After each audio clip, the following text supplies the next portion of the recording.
I want to welcome everybody to this sustainability webinar. My name is Gerald Verbeek. I'm the chair of the DFI Sustainability Committee.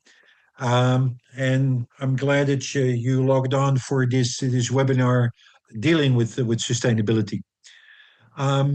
Before we get started, I would like to go through a few housekeeping notes. If I could go to the next slide. During the webinar, all attendees will be muted, but you can participate and I encourage you to participate by putting a question in the question box. That will be very helpful. That way you can make sure that you are an active part of this webinar.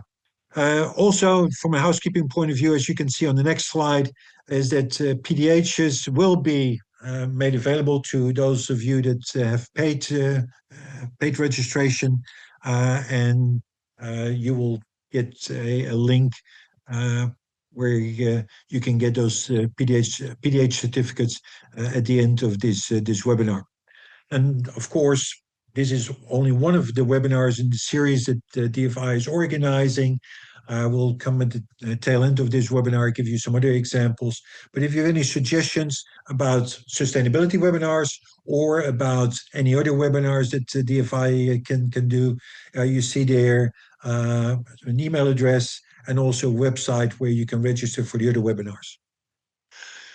After those general introduction, some information about sustainability is as well. Now you can already go to the next slide. That's fine. What is sustainability? That's, of course, for those of you that it may be a dumb question. For others, it's something that is, you're new to this topic, it may need to be addressed.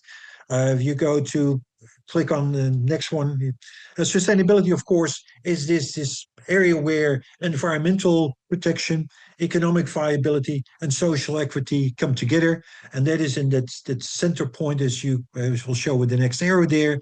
That is where the sustainability practice is really focusing on. What is important, though, is that in the jargon these days, sustainability is often seen as only environmental protection, and it is definitely not there. It's a combination: environmental protection, social equity, and also, and we should not forget it, an economic viability. Companies need to make a profit, otherwise things don't happen. Go to the next slide, please. Another way of defining sustainability, because it really covers all different aspects. The United Nations has developed 17 sustainable development goals, and you see them summarized here. So it gives you a broad range of things, of different aspects that sustainability covers. Yes, climate is part of there, but it's also making sure that everybody is involved and plays a valuable role in the process. So it really has a whole bunch of different aspects that are covered by these SDGs. The next block then is that one of the issues that we constantly are facing when we talk about sustainability is that, well, why would we be doing something like this? And in a previous webinar, that is, by the way, still available on the DFI website and also on the DFI YouTube channel, is where we had a webinar that I moderated with 4 executives of American companies. And we asked them, what is, in your opinion, the reason why sustainability should be something that management of an American company should be involved in? And on the next slide, you'll start seeing some of the responses of that. Basically, the fundamental thing is, as long as there is no financial incentive, no financial benefit, it's very unlikely that people will take action. But as you can see on the next bullet item on here, is that if we are using materials that are more sustainable, and if you use fewer materials, if you are getting a smaller carbon footprint simply because you're designing your foundation more efficiently, more effectively, you have a smaller carbon footprint, that will also reduce your cost. And as Seth Perlman from Menard made it very clear, most of the time, Cost and sustainability will drive you into the same direction, or as you say, or he said, we will find inherent compatibility. So that is something where why sustainability simply makes sense. Well, on the next slide, one of the things that we do then is that sustainability is something that a company should focus on. And then the next bullet item that you see then, the question is, how can we do that? How can you as a company, how can a contracting firm, how can an engineering firm make sure that they implement the more sustainable practices? And that is where DFI comes in. And if we go to the next part of this slide is we have a whole bunch of different tools developed as a Sustainability Committee of DFI, some on their own, some in conjunctions with others. We have, for instance, as you can see on the next one, we have guides that we're putting together with the DFI, with the EFFC, European Federation of Foundation Contractors. We have the carbon calculator, which was also put together with the EFFC. And we have a flow chart where we have put together, and Will Haas, previously of Manar, was very fundamental in putting that together. Put a flow chart together where all different parties involved, these engineers, the contractors, the owners, to see how we can come up with a more sustainable program. So that's what we have done as different tools that we've put together. But today I want to introduce one other tool that is available, one other way of putting something together, and that is a program that was put together by the U.S. Green Building Council in California, the so-called Contractors Commitment Program. And if I may ask our speakers for today to turn on their camera, we have three panelists here today with us. We have Ben Stapleton and Parikh, both from the U.S. Green Building Council in California. And we also have Emily English from B&B Builders to be here with us. And Parikh and Emily, if I could ask you to turn on your camera as well, and just briefly introduce yourself. Let's start with Ben. Thank you, Gerald. Good morning and good afternoon, good evening, everyone. My name is Ben Stapleton. I'm the Executive Director with the U.S. Green Building Council of California. Just for a frame of reference, we are an independent and nonprofit. While we're work in partnership with the U.S. Green Building Council that runs the LEED credential and certification, many of you may know and love. Our work is inherently different and really focused on direct community engagement, education. We have a variety of programs like the contractors commitment that we're going to discuss today that we help drive to help create positive change, not just in California, but around the world. And looking forward to the discussion. Pars, I can kick it over to you. Thanks, Ben. Good morning, everyone. So my name is Pars. I've been with USGBC California now for a little over 3.5 years. My title here is Strategic Projects Manager, and I've been leading the effort within our clean construction practice area and more recently within the contractors commitment. We're going to unfold the history there, a rich history soon to come, but that's kind of like the high level summary for me, and I'll hand it over to Emily. Hi, so Emily English. I'm the Sustainability Director at BN Builders. We are a West Coast-based general contractor. Our key market sectors are life sciences, tech, higher ed, and we are a sustainable builder. We signed on to the Climate Pledge in 2021, quickly realized the enormity of what we had signed up for, but along came the contractors commitment, which we're going to talk about, which really provided a roadmap for how we are going to get to our goal of net zero carbon by 2040. Okay, thank you for that. Before we start talking about this contractors commitment program, Parson and Ben, let's go briefly back. You already said a little bit about the U.S. Green Building Council. Well, what kind of programs do you provide as well, other than this program? And why was your organization formed? How long has it been around? And even though you have California in your name, you're stating that you are active throughout the United States. So can you tell a little bit more about that part? Yeah, so I always like to say that there's sort of three legs to our stool, and our mission's pretty simple. It's really just to leverage the built environment to help make California and beyond a more sustainable, resilient, and equitable place for all. Our three legs of our stool, the first one's really focused on our member base and our community. So we have a rich community of experts, folks like Emily, and across really a wide diversity of industry practitioners. So we have architects, engineers, GCs, developers, property managers, facility managers, realtors, investors, public planners, agencies, and even people I would just describe as the green curious. And we've really worked hard to expand our tent of who participates in this green building movement. And we have about 10 leadership groups now across California on a regional basis. We also have 15 different committees that focus on different topics, including a construction committee.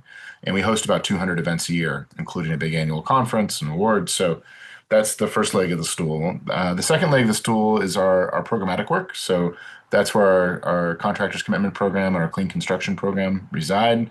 In that leg of the stool, we do a lot of work in low-income, multifamily, single-family homes through our Green Homes program, helping to do assessments, helping to electrify those homes, do resident engagement in English and Spanish. We run an accelerator for startups where we really take companies from all around the world that we think can help make an impact, and we help them scale. We tend to take companies that have already had some demonstration of commercial efficacy and market success, late seed, Series A, and try to help them figure out how to scale that solution in a big way. We do a lot of work around water and water conservation. We're doing a lot of work around climate resilience, especially around wildfire and extreme heat right now. And then the third leg of our stool is around workforce development. We train about 5,000 people a year across about 15 different certificate programs. And we're looking to grow that to 10,000 people in the next year or two. And there's a pretty diverse range of those certificate programs, but we really want to empower people, regardless of their role, to bring sustainability into the work that they do on a day-to-day basis. And, the last thing I'll say is, part of the reason I work in this industry is I really feel like buildings give us an entry point to impact issues around energy, water, waste, health. Almost anything comes home in a building somewhere, including you at some point, probably today. So, to answer, I think the last part of your question, we've been around since 2002 as an independent nonprofit. Hopefully that answered all your questions there, Joe. For the attendees, if you want to know more, the website is usgbc-ca.org. We'll undoubtedly have it on the screen a little bit later as well. So with that, general introduction of the organization, but we're going to talk today specifically about the Contractors Commitment Program.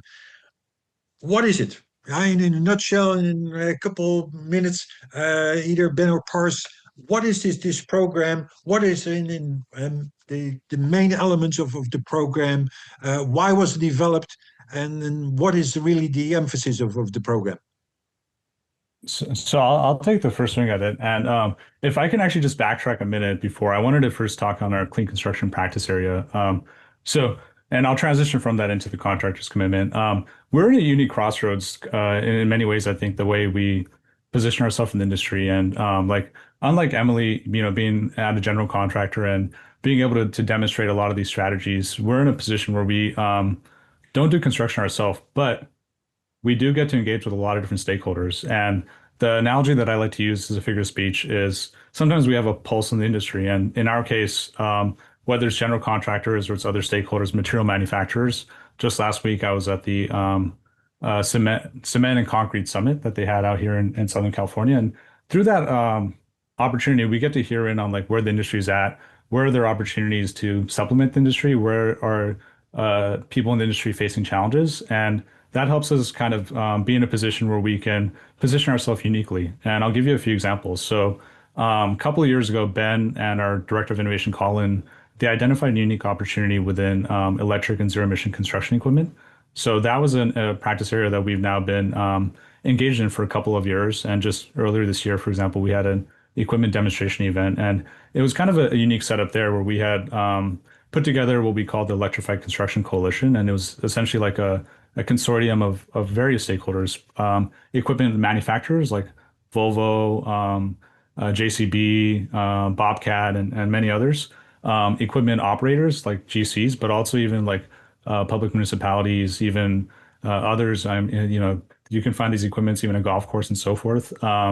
We also had the utility partners. We had people from both the state and the local agencies, including like California. We have California Air Resources Board. Some of you may not know that, but you probably felt the impact of CARB at one point or the other.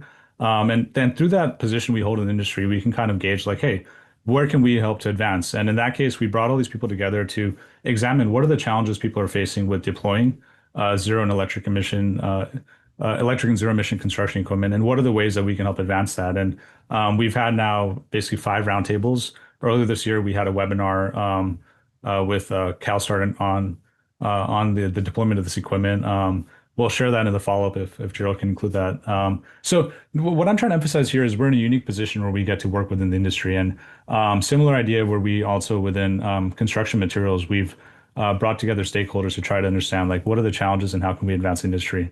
So I just wanted to kind of preface that so people can understand like where we come from and why we have the opportunity to have the impact that we do.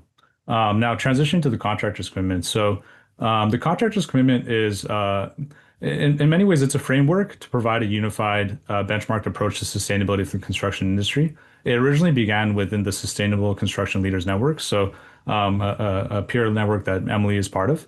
And that's why the tagline is by contractors for contractors. Currently, there's about 27 signatories signed on. So if you go to the website, you can see the collage of logos. There's a variety of GCs, many of them you may have worked with or you'll recognize. And unlike project-specific distinctions, the contractors commitment is a company-specific distinction.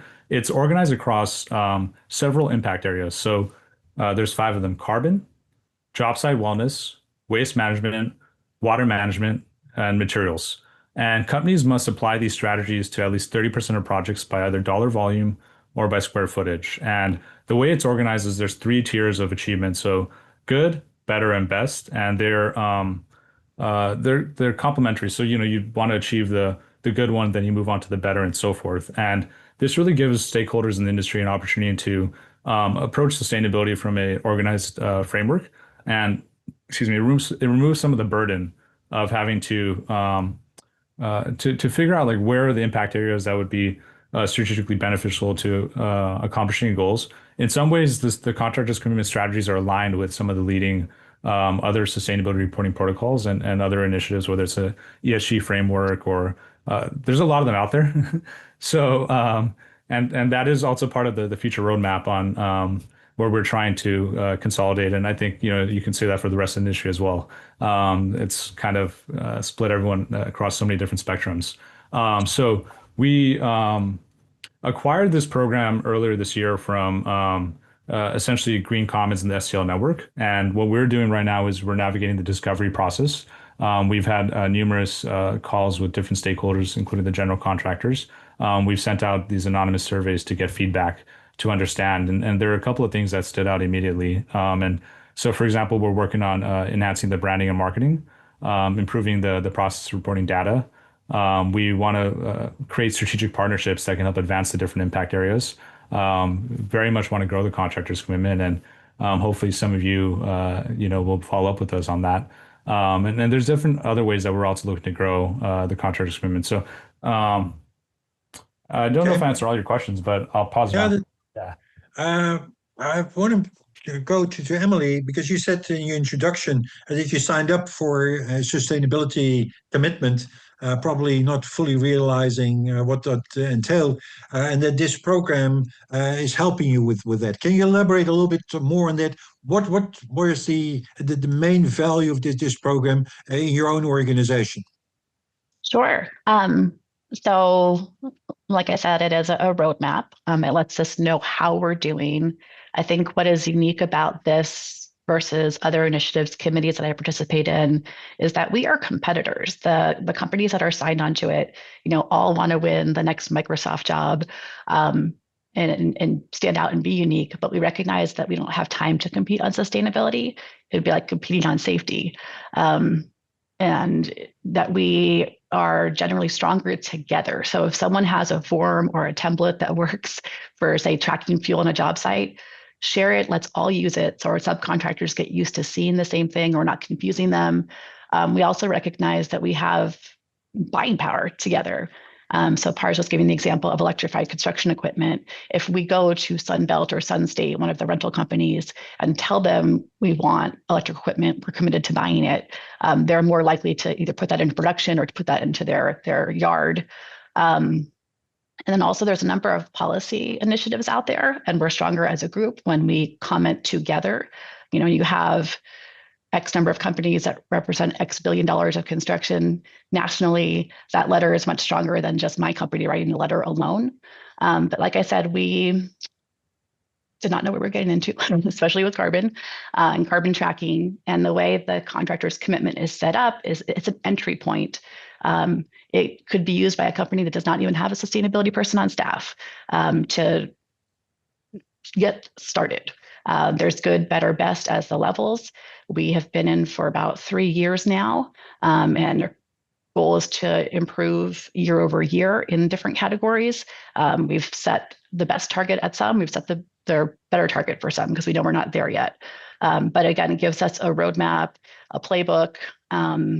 It's a place where we have a network, we can ask questions of each other. So there's a sounding board out there for folks who might be more advanced to be able to give advice to companies that are just starting out. Okay. Ben, how many contractors have signed up right now to this program? And either you or Pars may add to that.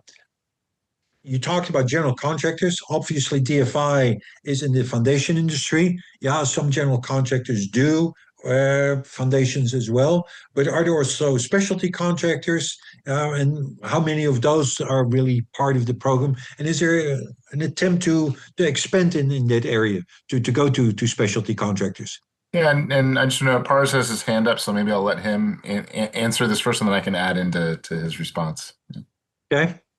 Thanks. Yeah. So before I jump into that answer, I just wanted to piggyback on something Emily shared. So a few stats from the 2024 cohort. So there were a total of 212 projects across the nation that were committed to applying the practices of contractors' commitment. That is across 39 states of the 50 states in our nation. So a variety of projects that are applying these strategies. There were 90 projects that were $100 million or larger projects. And then there were another 56 between 50 and 100 million, and then the rest are in the lower dollar amounts. There were a variety of positive impacts that came out of applying these. For example, all the projects that were able to apply this were able to draw insight and reduce their carbon footprint, for example, increase the amount of waste they diverted or reduce the amount of waste they generated at these sites. There were nearly 30,000 employees represented by these organizations. And there's more stats that I could add, but maybe I'll just cap it at those. And then you had asked about the subcontractors, right? And that is a common theme that we're hearing in this discovery process. So we are looking at the different pathways where we can onboard subcontractors into this program. We're working hand in hand with the general contractors to figure out how to do that effectively, and also not just effectively, but the other side of it is give them a pathway where they have the confidence that these strategies are attainable, that this is something that they can work on, and then this is something that they can also lean into as the industry evolves. It's not something they don't have to go 0 to 100 and in a matter of like the first year or something. But what are the ways where they can focus on the impact areas for their trade, and then also scale it up? And to a certain extent, I think it will be interweaved with the general contractors that they're working with already on their projects, especially those that are signed on to the commitment. Emily, you're a part of a general contractor. How are you dealing with your subcontractors? How are you getting them excited and involved in this whole thing and signing up into some of these more sustainable practices? Sure. I don't know if they're excited. That would be an overstatement. But we have a number of things at play. We have 4 offices in California, and so we have regulatory requirements around carbon tracking, around waste diversion, embodied carbon limits for materials. And I mean, it is a struggle because we have to do a lot of education around those topics, what even the ask is. And then again, it's a regulatory requirement for us to be collecting those things as of 2026. So we're trying to put that in place now, so it's not as painful and as much a surprise when 2026 is here. And with the carbon tracking, we've got that in our contracts. They see it as part of their bid documents. It's in the contracts they're signing. It's tied to our pay applications. So monthly, when a subcontractor is applying to get paid, they're having to turn in a fuel tracking form, a material deliveries tracking form. And that's new, and it's not totally successful yet. I said this earlier, this group is important because we all hire the same subcontractors here in the Bay Area. Turner, DPR, myself are hiring some of the same people to work for us. So we don't need to be doing independent trainings. Having something that's produced by the contractor's commitment that will help us get them up to speed. Again, if there is a form or a template that one company developed that's working, great.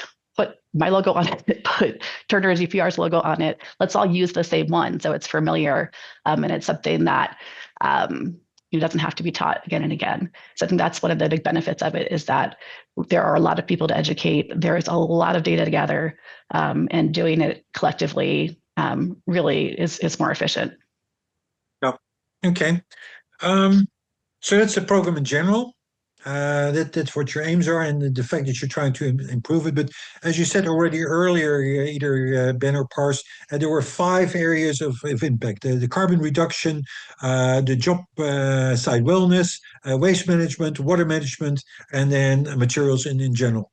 I want to go a little bit more in depth in those 5 areas, starting with carbon reduction. Well, what does your program do? What kind of tools does it provide to, for instance, measure the carbon reduction that is achieved?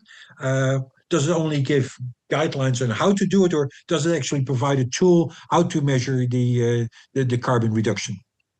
And I'll probably turn over to Pars to get into this a little bit, but I just want to note that what Emily said earlier. I mean, this was developed by contractors for contractors, so really the part of the intent was to really give contractors those tools developed by others to help them improve, right? So I just want to make sure folks know that this isn't tools we're developing outside of this ecosystem. This is really led by the contractors themselves, and this relationship between the GCs and the subs is incredibly important as an aspect of this. Mm-hmm. Yeah. Pars, I don't know if you want to answer some of the questions.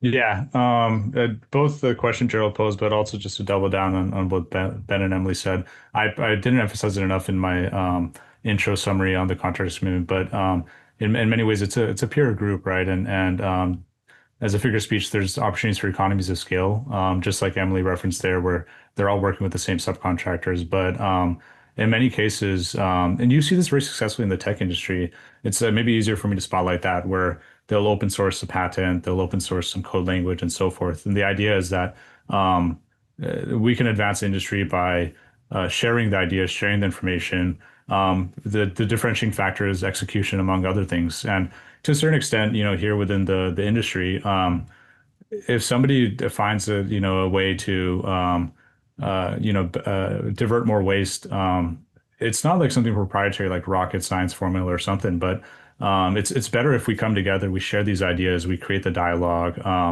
and the group does that very effectively. I think it's fair to say. Now going over to the carbon section, so it's a little bit of both. There are some guiding resources that help stakeholders perform in this impact area, but to a certain extent, it's also like just life in general has a carbon footprint. So unlike something else where they might have a preventive strategy in place, like to a certain extent, some of this is just a byproduct of life, right? So what a part of this category really draws into is what are the opportunities to gain insight, right? And so, for example, if you look at the good and better tier, that's aligned with scope 1 and scope 2 of the carbon reporting. And then the best tier kind of evolves to into the scope 3 area. And it provides a framework, right, for depending on the different strategies for the general contractors to be tracking this information, to be gaining insight from that. So that's kind of like a high level summary of it. Now, this, is the first impact area we focus on, but it's also like directly connected back to pretty much every other impact area in so many different ways. So it's interweave, and it is what I'm trying to emphasize. And if you perform well, like for example, in materials, you're going to that's also going to be reflected in your carbon reporting. So that's kind of the high level summary. I'll turn it back to you. Okay. Just maybe for the benefit of the attendees that are not that familiar with the terminology, you mentioned scope 1 and 2 and 3. Can you just briefly explain what that means and what is covered by scope 1, 2, and 3, so there's no confusion by anybody? Yeah. So scope 1 are the greenhouse gas emissions from sources an organization owns or controls directly. So like, for example, in the case of the contractors commitment, one of the strategies here is to report back on the emissions from all corporate-owned facilities.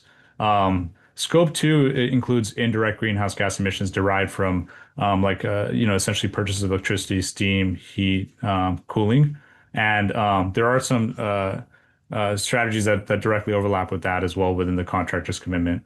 And then scope 3 is the entire life cycle emissions that arise across the value chain, both upstream and downstream. And that's where in the best tier, the strategies expand outwards. So there's a few other examples that I can draw in. So for example, tracking the emissions from all company purchased cloud services, tracking the embodied carbon of permanent building materials, tracking refrigerant leakage for corporate controlled facilities. And then there's more strategies beyond that. So scope 1, 2, and 3. Scope 3 is really the all expansive one, which is once again the entire life cycle emissions that arise across the value chain, both upstream and downstream. Right, but for a contractor, a construction contractor, I'll switch to Emily.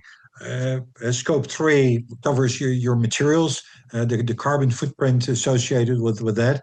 So presumably for a general contractor, scope 1 and 2, yes, they are there, but scope 3 is generally by far the largest component of the total emissions. Is that what you're seeing in your organization as well, Emily? Or you see it differently? Yes. I mean, the embodied carbon of materials, so the production of concrete, steel, glass is very energy intensive, and that's where most of the carbon emissions from the building sector come.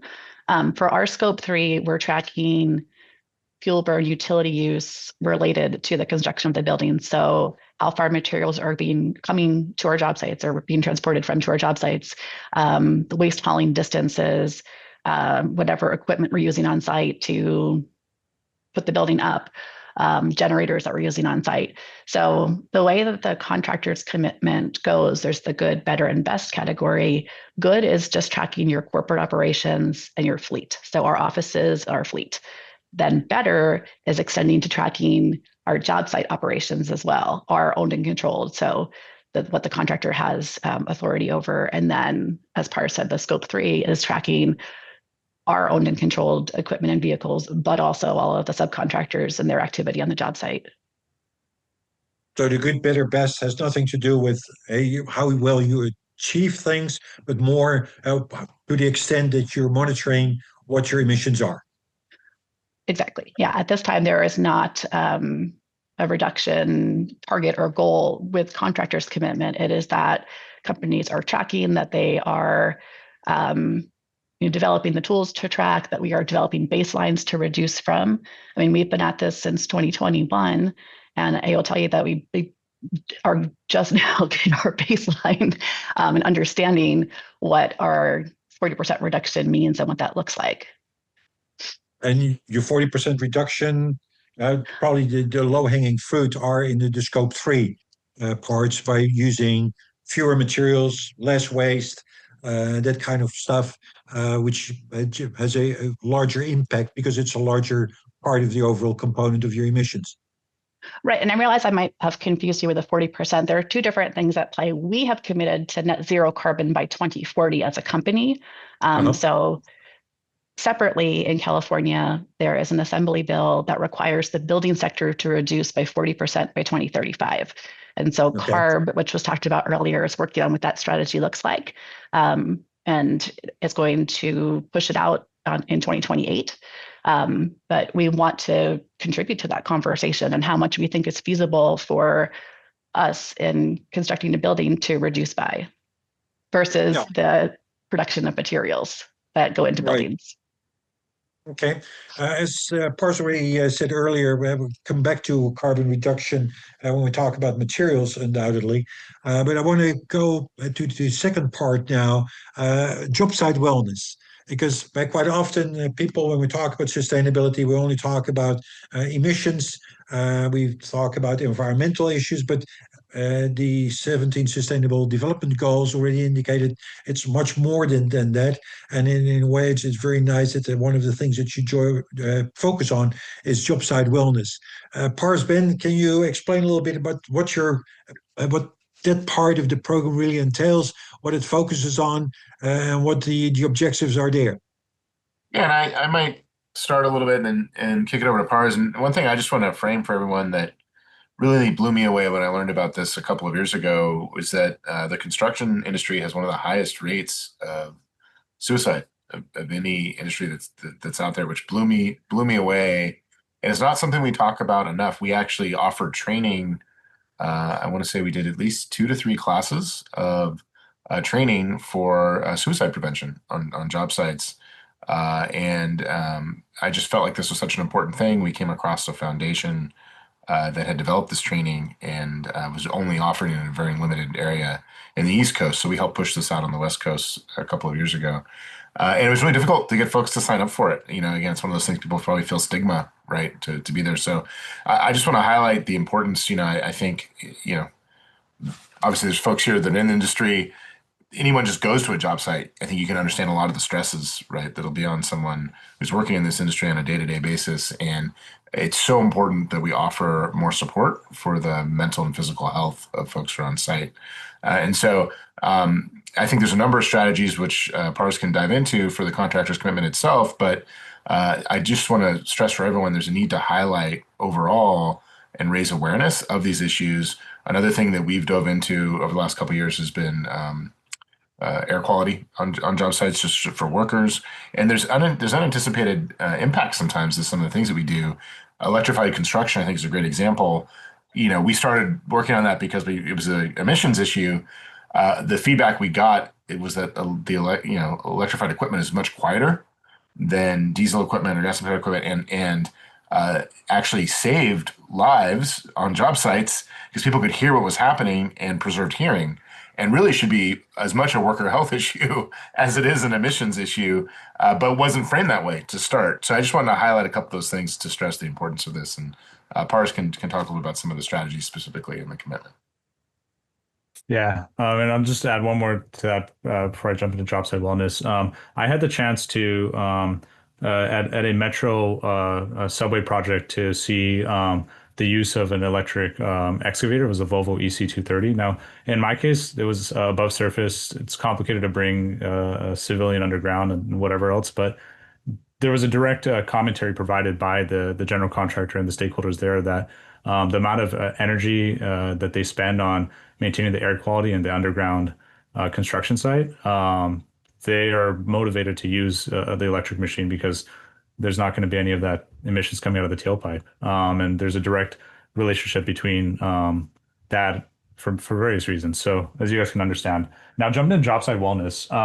So this the goal of this category is to to ensure the wellness of a contractor's employees. As Ben referenced, there's so many things at a construction site, and you guys know very well of how complicated those sites can be. The strategies here are organized across different levels. Now, there's a chunk of strategies that are like basically binary. It's like you're going to either do it or you don't do it. But then there's also some that are comprehensive. So, for example, in the good tier, the first tier, they have to develop a job site wellness plan that includes the following categories: air, nourishment, hygiene, fitness, mental wellness, and severe weather exposure. So the idea there is to go through the thought process, right, and prepare ahead. And as you go through the thought process and you figure out how to address all these different areas, it puts you a step ahead in terms of actually creating the right environment for the people at the construction site. There's also another measure here that requires to check in with the teams periodically to adjust any deficiencies and to really take in their feedback. And then they have to follow that up by sharing an example in their annual reporting of all that put together. And then there's a variety of these strategies, like I said, that are kind of binary. So, for example, like to provide MERV 8 or MERV 13 filtration, or even better. And that's so MERV 8 is for better, and then MERV 13 is for the best tier. They have to provide sit and stand desks or multiple height work surfaces for employees. They have to provide covered eating areas for employees where they can enjoy their meal, safely and peacefully. Provide reusable cups, plates, silverware for employees. Provide healthy food and drink options.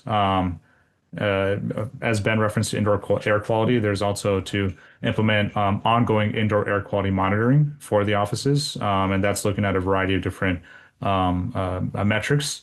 And then there's more. I'm not going to list them all. You can always see the entire guidelines document, but that can give you kind of like a high-level summary. Okay. If I can jump in quickly, we are often building for tech clients like Google, and we're building these cafes and wellness centers and all sorts of amazing amenity spaces. I mean, construction sites are workplaces too. So there is an equity component to it, not just they're trying to improve health, but improve quality of life and what that day looks like in a job site trailer. I want to follow up on that. I'm glad you jumped in because especially in any industry right now, getting good people is hard. Getting new people to join your company is hard, and especially for younger people, this job site wellness is important. Well, what is your experience within your organization? Are you really using this to promote people or to promote this aspect to come have people join your organization? And then how important do you think it is for your new staff?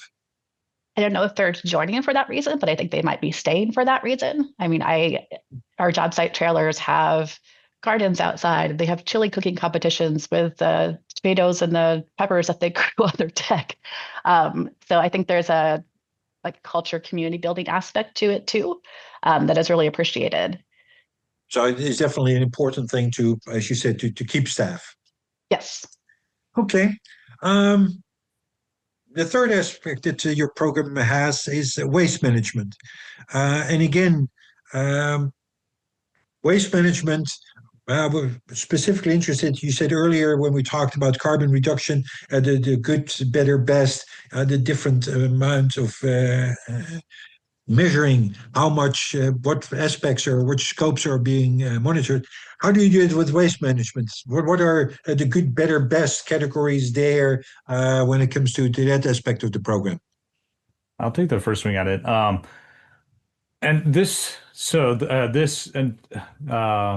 First, a lot of momentum in the space. It's a hot topic. I'm sure you guys are hearing about C&D waste management all the time. Within this goal, the category, the impact is kind of on two sides, right? One is to just reduce the waste generation on the site, right? And that can that can come from all different directions. Subcontractors, other stakeholders that are doing work on the site, and then the other side is to divert as much of the waste that is generated away from the landfill and to look for other solutions. And there are for example, contractors that have developed unique relationships. And this also goes back to the economies of scale element where some of the contractors have come together, for example, and they found like, hey, here's a vendor that will take back the carpet, from the commercial installations, or here's a vendor that can recycle the gypsum from the drywall that's removed on a interior retrofit and so forth. And so that's one element. Now I'm going to take a step back. I could probably go a little too specific there, but so once again, we have good, better, and best, right? And there's different ways where stakeholders can elevate their commitment, right? And first of all, within the good one, like in many of these impact areas, there's a level of preparation and thought process that has to go into this, right? And we want them to put their best foot forward, and part of that is to spend the time preparing and to also build the consensus across the different stakeholders on the project site. So first, they have to develop a project-specific waste management plan. and conduct a waste management kickoff meeting before construction. And once again, really to bring the stakeholders together to understand like, hey, this is how we're going to handle these different phases and these different material streams and so forth. And then they have to do a variety of tracking and recording. And the performance there increases as you go from good, better, and best. So like, for example, at the good tier, they have to divert a minimum of 50%. At the better tier, it goes to a minimum of 65%. And then at the best tier, it goes to a minimum of 75%. There are some other strategies that are also built into this. So like, for example, where salvageable materials are available, to work in collaboration with key parties. And this is a subcomponent in some ways of the project-specific waste management plan that you would make ahead of the project, right? So you kind of know like, hey, this is what we're going to undergo here, and you can have be a step ahead to identify like, hey, these are salvageable materials. Here's the pathways. I don't know how this is laid out in the rest of the country, but in some of the areas in California, there are strategic partners that you can work with on these salvageable materials to give them a new purpose, a new life. So I will pause there and see if anyone else wants to jump in. But before we do that, so if I understand you correctly, on carbon reduction, the good, better, best, the three tiers were basically what you monitor. Here, waste management, you were given percentage. So here it's actually how much you achieve to get you into a higher tier.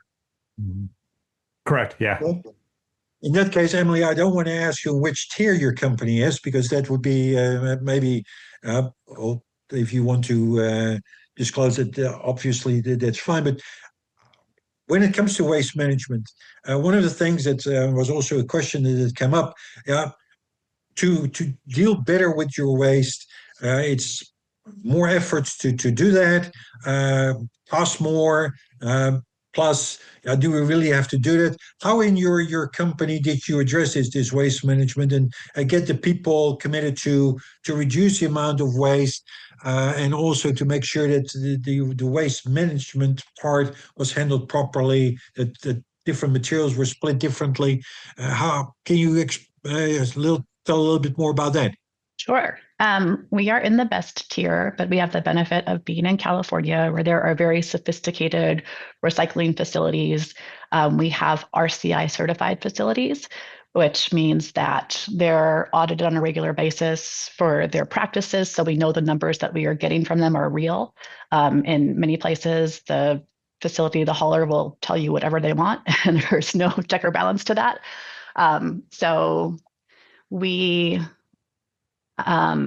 also lean heavily into, if there is demo on the project, doing a salvage assessment, finding those connections within our network. That's one of the values, the huge values of the contractor's commitment, is we're competing against ourselves in terms of what percentage of waste we're diverting.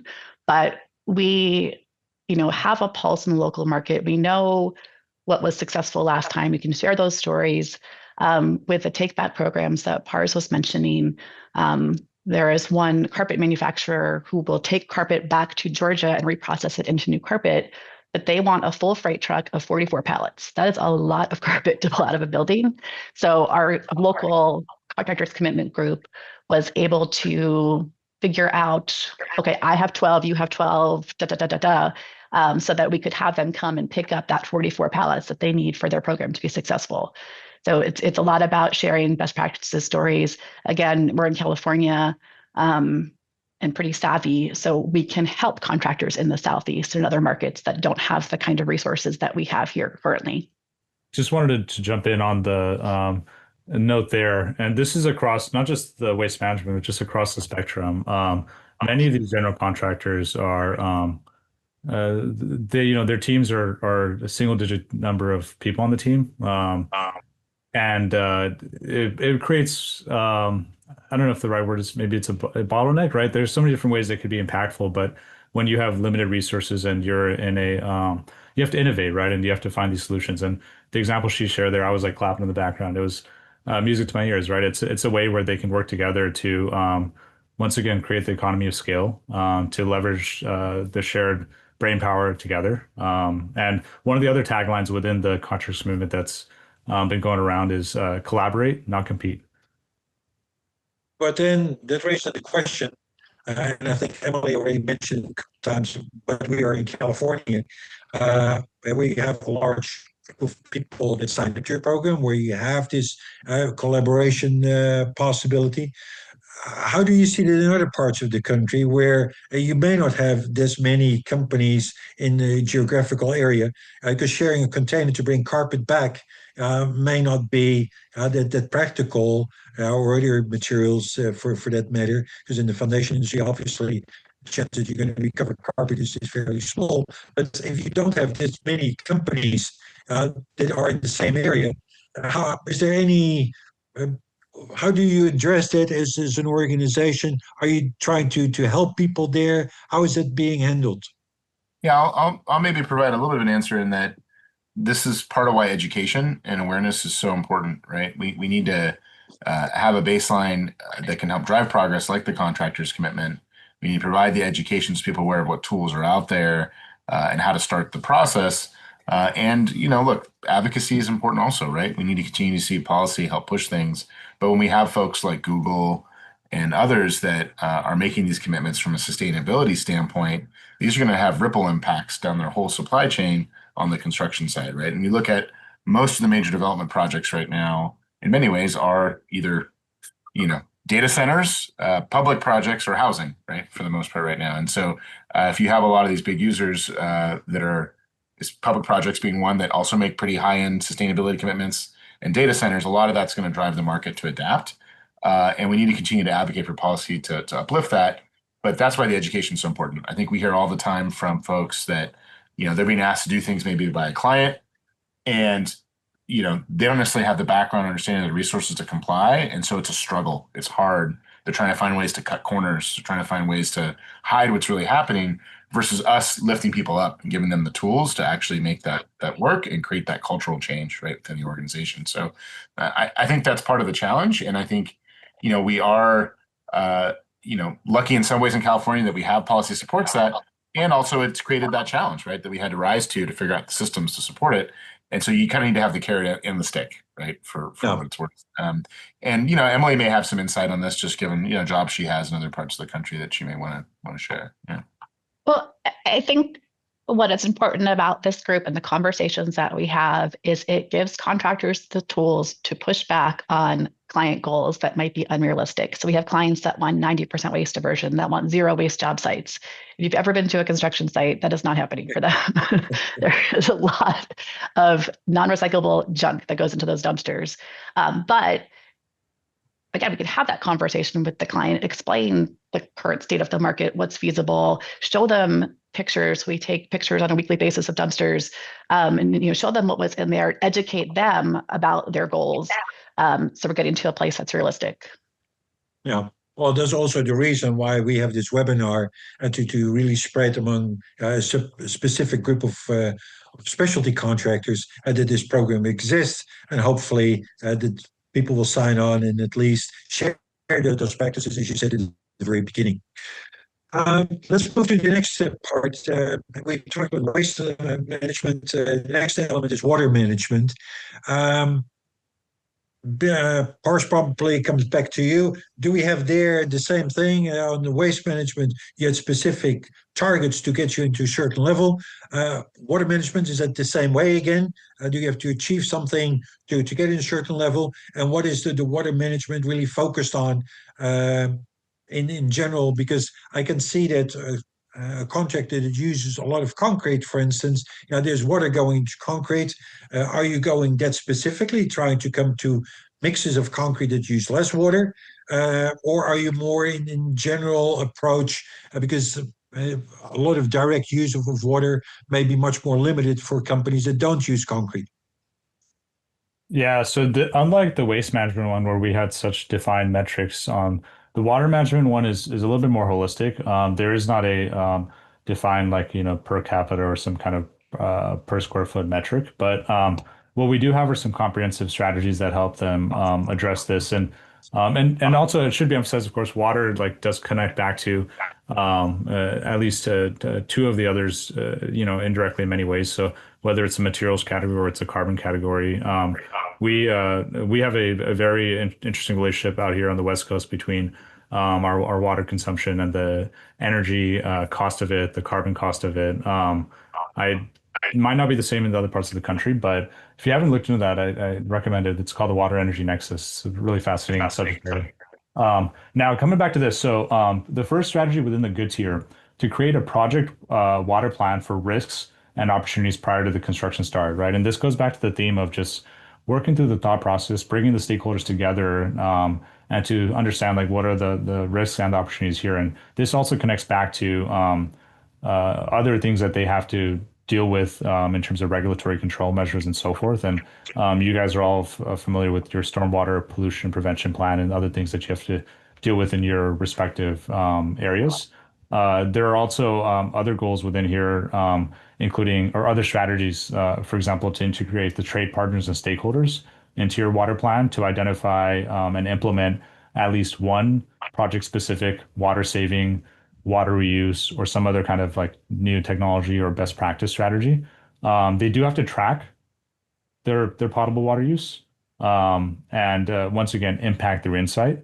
There's also another strategy here where they have to document and share best practices. That's once again the idea of right bringing the stakeholders together to try to advance the industry, create network effects. But Emily, going to by your organization, water management, stormwater, how to deal with that is probably not something that your company is involved with on job site. How does the water management aspect is covered in your organization? Yeah, this is one that we were very much ahead of. We are certified as a salmon safe contractor, which is a program in the Pacific Northwest where we're headquartered, which means that we've been audited for stormwater management best practices on a number of job sites. We get audited every 2 or 3 years. We have to renew that. So we do, as a company, have advanced stormwater management practices. We in most cases are metering water use on a job site. Sometimes it's a little harder if you're on an occupied campus or doing a tenant improvement on 2 floors of an entire building. But to the extent that we can, we have been tracking that for a number of years. So we were actually really ahead, I think, in the water management category. But coming back to, obviously, from a foundation contractor's point of view, a lot of the water that they use is in the concrete. Are you, as part of your water management, do you only look at direct water usage by your organization, or do you also incorporate how much water you stick in the concrete mix? Because that's, of course, also use of potable water, and that could be helping you to save quite a bit of water that way. That is a great point. And no, we have not got to the level of segmenting or mapping the water use to the activity that was happening on site that day. Okay, fair enough. Is it something, Ben or Parikh, that is part of your program, or that you can help contractors with? Because for especially foundation contractors, as I said, the amount of water that they use is more indirect rather than direct use of bringing water to a job site. Yeah, I think this is a great example of, understanding from you all the importance of this as something that's an issue that we can continue to unpack and dive deeper into. And this is where tracking becomes really important, right? Just being able to start tracking creates the awareness that this is where the issue is, and then we can figure out how to address it and get the systems in place. And there's some great technologies out there. We have a program that was a company that was in our accelerator program last year, and this is just a small example, that has a washing station for brushes that and other items that recycles I think it's about 95% of the water that's used and keeps all that waste out of the waste stream. Those kinds of solutions could dramatically change operations on site. They're in product testing right now with Bear Paint and looking at implementing this at job sites. And it's a relatively low cost unit that fits over essentially a bucket and allows you to save 95% of the water that's used in washing on job sites. And just, again, there hadn't been that focus on that before because it wasn't being tracked. And once it was tracked, people were like, how do we address this? And this is a simple solution that's relatively low cost. I think we need to look at other things in the space around the items that you're highlighting. So, and Parikh, feel free to add anything if you want around specifically this issue.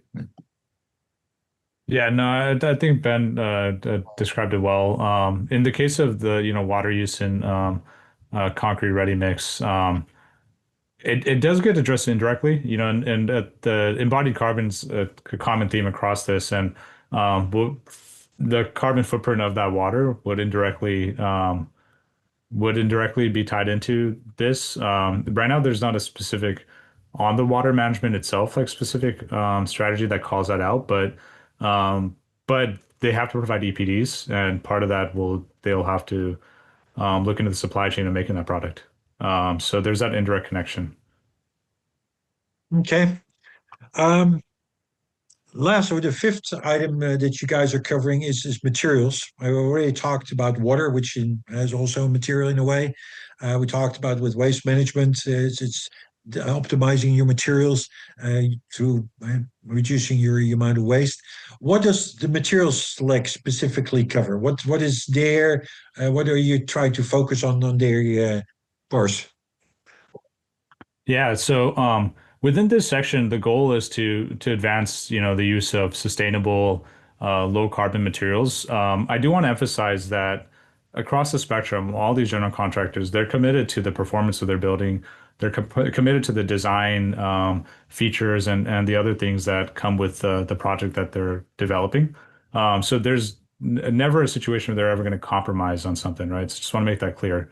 Um, but with that being said, there are pathways where they can still guarantee the integrity, the performance, and all that good stuff, but still find ways to, for example, improve the supply chain, work with the material manufacturers, send them signals on where the industry is headed. And some of this also ties back to the owner that is desiring for this project to be developed. And you've heard some of those names already, and there's always these headlines of like, hey, data center is a hot topic, but there's even these other projects just in our backyard out here. The Intuit Dome that was built for the Los Angeles Clippers, the NBA team. They used a low carbon concrete mix in that, and um, uh, that was a unique project where they were able to practice that. Now, getting to the specific strategies. So first of all, it always begins with the theme that you've already heard, right? Is the thought process, the preparation. So in the good tier, two of the strategies. One is to influence the selection of materials by having a sustainable materials purchasing plan or strategy statement, and to then work with your procurement teams to identify and to actually implement some of those solutions.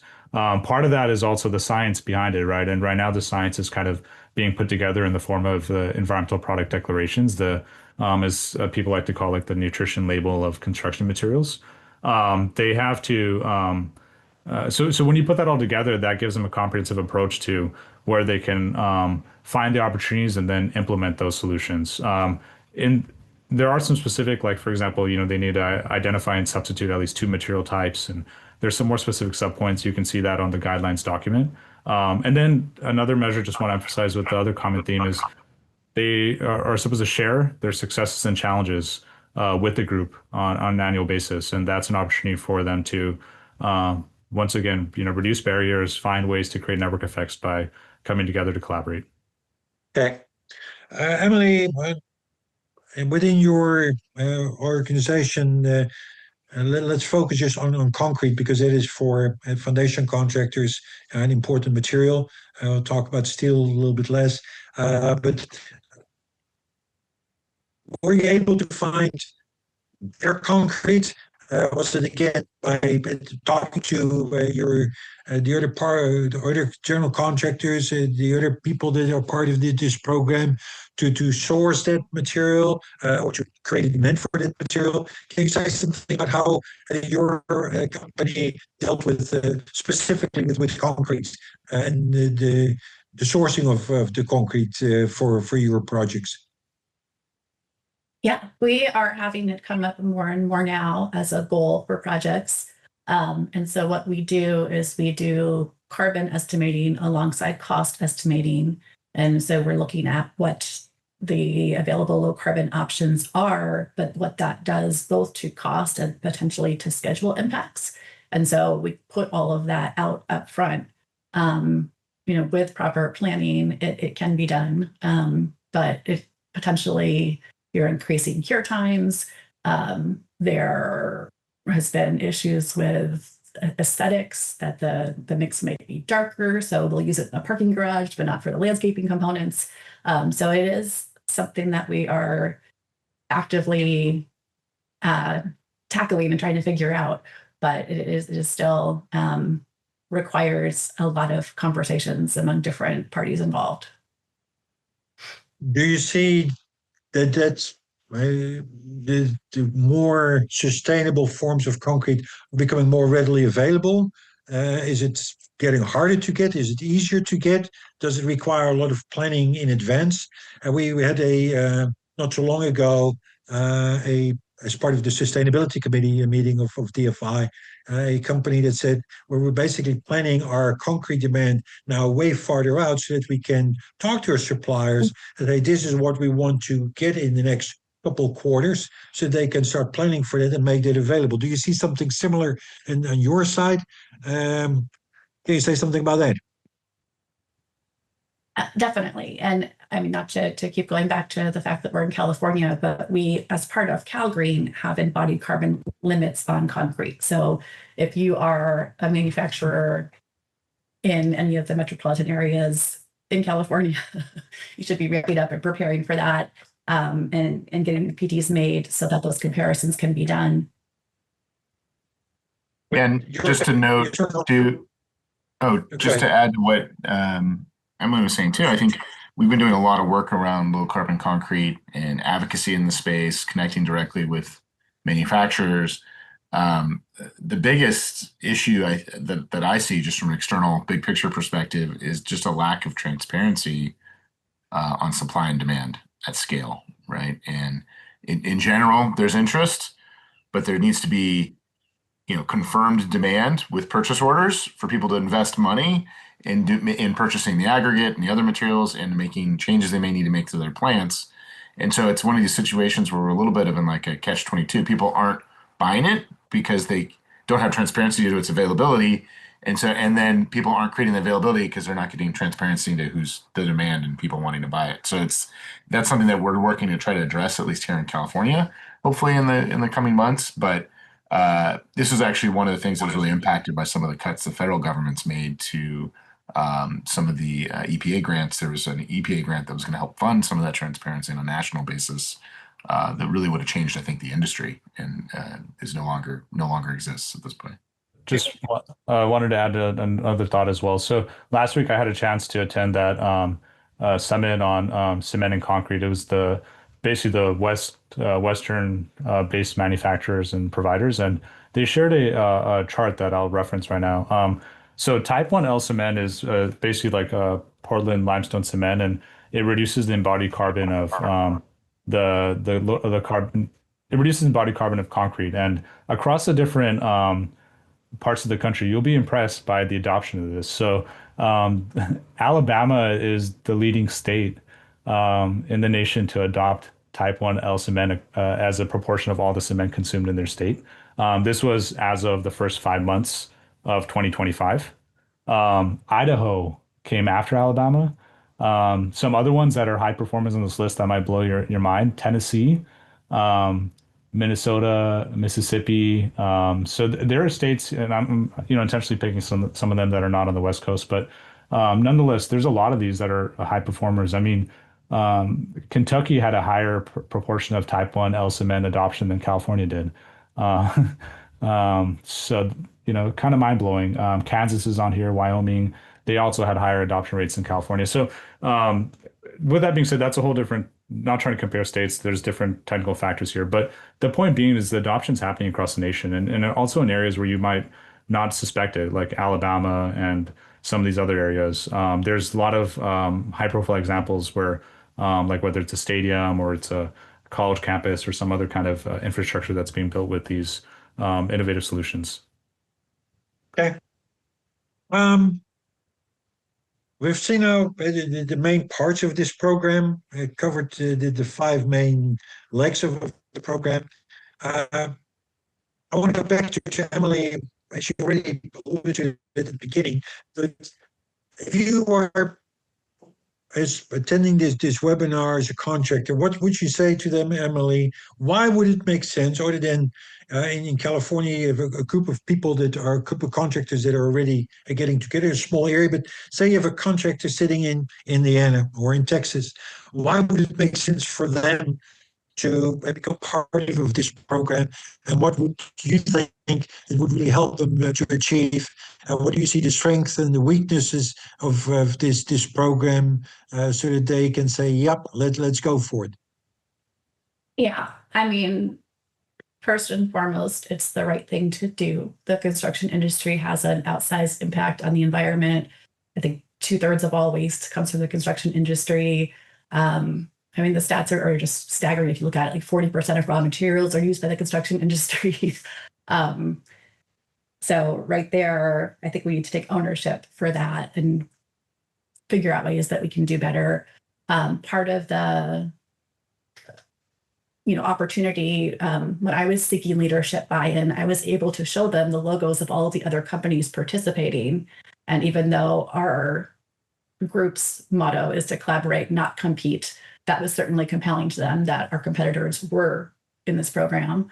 And then, if we want to keep working for clients like Amazon, Google, BMS, Genentech, they're expecting us to be tracking our carbon, to be making reductions, to be transparent about that, to be able to deliver them a carbon ledger so that they can do their own carbon reporting.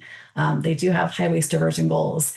And so with this program, even if you do not have a sustainability person on staff or you're just getting started, you can figure out what those steps are to build to a place that is going to be the future of construction. I mean, we have all of these regulatory requirements in play. Here, they are expanding. We're seeing buy clean programs in Washington and other states. So I think it's a matter of, figuring out how to innovate as a business. Okay. So that's the good side of this whole thing. And then I come back to Ben and Pars. There are also, of course, limitations of this program. And you guys are, you're developing this program, you're in the listening phase. And it's always hard to talk about something that you're developing yourself or working on yourself, to say what the weak parts are. But what are the goals? Where do you say that this program can really be improved quite a bit? And what are the points that you're actively working on? What are the weakest part of the program as you see it right now? Can you say something about that? Yeah, and I can highlight a couple of things and then kind of kick it over to the other folks here. But I think, look, this is a great program, again, created by contractors for contractors. We saw the opportunity for this to really be an anchor to wrap additional education around, to wrap additional programming around, that could help really lift up and serve the industry. So we've been doing a bunch of discovery right now, understanding what's working for folks, what's not, trying to figure out how do we continue to evolve the program the right way. So we're going to be really, updating the branding and marketing of it. That's something that folks who are in the commitment really wanted to have more of, to show that, hey, this is all the hard work we've done. Share that with their teams internally and share that with clients and share it externally. So we're working on that. We're getting some consolidated information together to really market this program. I mean, one thing I would say that really hit us is that we didn't really feel like the program had actually ever really been marketed, in mass. It's been very word of mouth, and that's okay. But this is something that's out there for folks to adopt. So we're going to start marketing the program in a more significant way. And then we're going to start to see how we can layer in additional education to support the program, connect the dots better, so that there's ways for folks to be able to lift up, their subs and their folks on their teams to understand how to implement some of these strategies the right way. And we may make some tweaks to the program as well. We're really listening to feedback we're getting, areas that can adjust. And then the data side, we really want to make sure that we're creating alignment with other rating systems that are out there, data tracking systems on the sustainability side, so that it's hopefully more seamless to integrate into the reporting people are doing now. So those are some high level kind of things that we're doing, but I will note that a lot of that kind of is around the edges, right? It's not around the core of the program, right? It's just about really enhancing what's already there. And Pars, feel free to add. How much of your before he does that, how much of your effort is going to be to also strengthen this program outside California? Because right now, from what I understand, the main, even though you are in a lot of other states, the main emphasis on in California. Or do you see that wrongly? No, this is actually a national program, and really, there's projects all over the country. We have a great slide that kind of shows that dispersion of projects, but most of the GCs are actually not in California that are signatories for the program. So I just want to note that. And this program initiated outside of California. We just adopted it here as something that we saw could really be grown in a way to be impactful. And we were already doing a lot of work in the construction space, so it made a lot of sense for us. Yeah. Or is there anything that you want to add to that, to what Ben was saying? Yeah, a couple of points. So just high level, 39 states out of the 15 in our union have active contractors commitment projects in 2024. California did lead the way with 75 projects, but there were double-digit projects in several other states. Florida, Illinois, Nebraska, right? Nebraska, Massachusetts, Ohio, Texas, Virginia, and there's some more on this list as well. And then going back to the earlier point from Ben, so there's like I guess a natural trade-off, right? So like on one side, it's really important to be tracking the data, builds the argument, it gives you insight, it helps you bring stakeholders together, both external stakeholders, but also internally, like to the argument that you might pose to your executive leadership on why we should pursue this strategy, why we should double down, why these goals are important, and so forth. And many of these GCs, their sustainability teams are, once again, in the single digit count of team members. So like, and I'll let Emily speak a little bit more maybe from her perspective, but, it's challenging when they are not as well resourced. And one of those sub areas that we're trying to help make easier. So implementation, right? Implementation of these strategies is where they can actually create the outcomes, but so much time and effort is also spent on data reporting and tracking.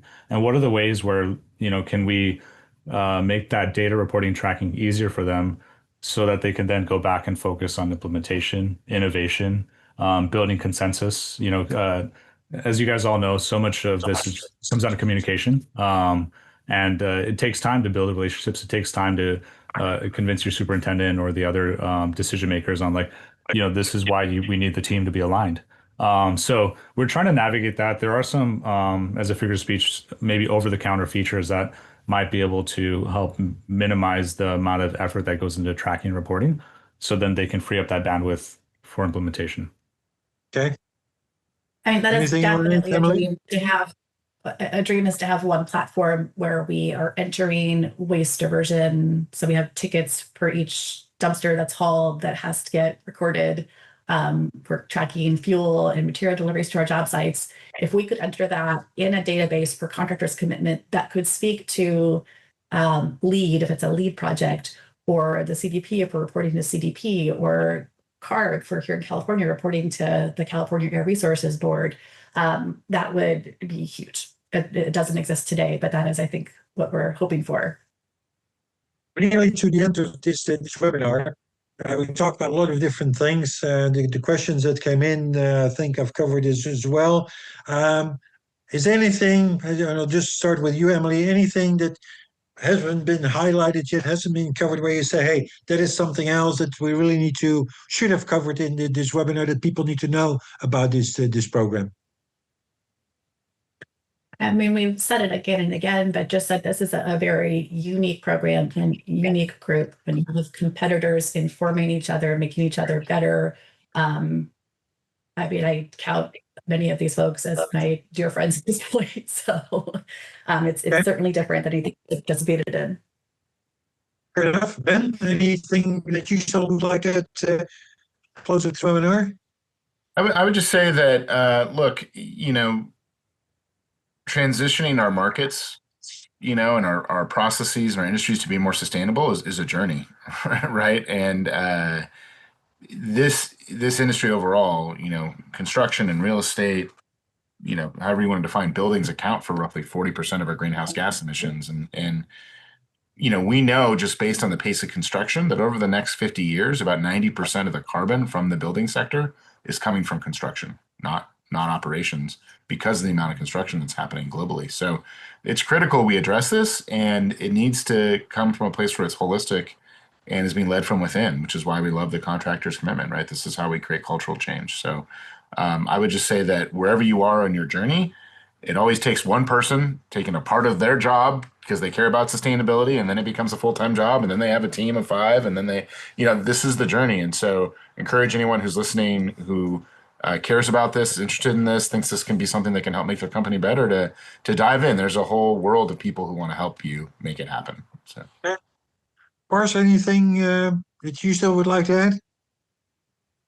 I think they said it well, but I'll share 2 stats that still blow my mind that will just compound the impact opportunity here and why we should all be steadfast in working together. So the International Energy Agency put together a data set of what they anticipate over the next few decades. So for example, the estimated about 187 billion square meters of floor area are going to be added in the next 4 decades or so.